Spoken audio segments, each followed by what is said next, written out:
उमापतिं सुरगुरुं वन्दे जगत्कारणं वन्दे पन्नगभूषणं मृगधरं वन्दे पशूनां पतिं वन्दे सूर्यशशाङ्कवहिनयनं वन्दे मुकुन्दप्रियं वन्दे भक्तजनाश्रयं च वरदं वन्दे शिवं शङ्करम् ॐ मृत्युञ्जयाय रुद्राय नीलकण्ठाय शम्भवे अमृतेशाय शर्वाय महादेवाय ते नमः। नमस्तेस्तु भगवते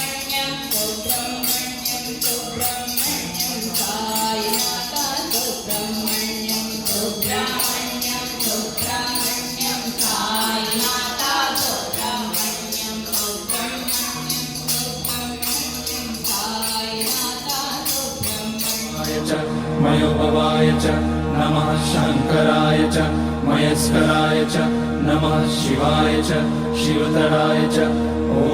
त्र्यम्बकं यजामहे सुगन्धिं पुष्टिवर्धनम् उर्वारुकमिव बन्धनान् मृत्योर्मुक्ष्यमामृतात् नागेन्द्रहाराय त्रिलोचनाय भस्माकराय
सुरगुरुं वन्दे जगत्कारणं वन्दे पन्नगभूषणं मृगधरं वन्दे पशूनां पतिं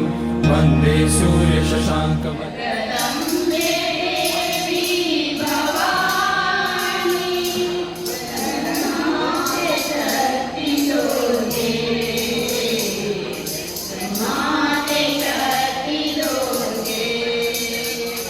महादेवाय ते नमः।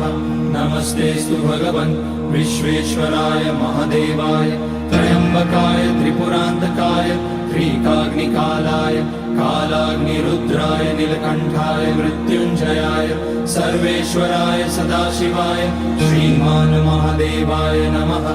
ॐ नमः शम्भवाय च मयोभवाय च नमः शङ्कराय च मयस्कराय च नमः शिवाय च शिवतराय च ॐ त्र्यम्बकं यजामहे सुगन्धिं पुष्टिवर्धनम् उर्वारुकमिव बन्धनान् मृत्योर्मुक्ष्यमामृतात् नागेन्द्रहाराय त्रिलोचनाय भस्माकराय महेश्वराय नित्याय शुद्धाय दिगम्बराय तस्मै नकाराय नमः शिवाय मन्दाकिनी सलिलचन्दनचर्चिताय नन्दीश्वर प्रमथनाथ महेश्वराय मन्दार पुष्य बहुपुष्य सुपूजिताय तस्मै मकाराय